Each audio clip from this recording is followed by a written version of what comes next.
পিরোজপুরের একমাত্র নৌ আবহাওয়া পূর্বাভাস কেন্দ্রটি দেখে মনে হবে একটি আবাসিক হোটেল। স্থানীয়দের অভিযোগ, অফিসের কর্মকর্তা কর্মচারী থাকলেও তারা নিয়মিত কেউই অফিসে আসেন না। অফিস কক্ষকে বানানো হয়েছে থাকা খাওয়ার ঘর।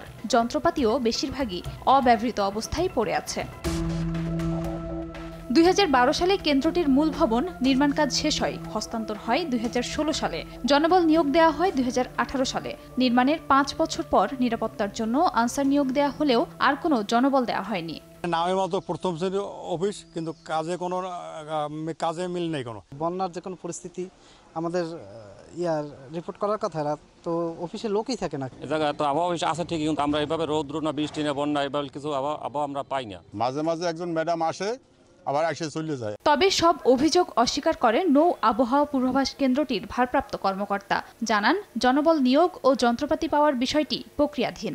সেবা যতটুকু করা আমরা করছি আর কি, কোনো সমস্যা নেই। তবে যন্ত্রপাতিগুলো হয়তো ইমিডিয়েটলি অল্প দিনের ভিতরে পেয়ে যাব, এবং পাইলে তখন পুরোপুরি আমাদের যে সেবা সেটা আপনাদের দিতে পারবো। গণপূর্ত বিভাগ 90 লাখ টাকা ব্যয়ে নৌ আবহাওয়া পূর্বাভাস কেন্দ্রটি নির্মাণ করে। সময় সংবাদ, পিরোজপুর।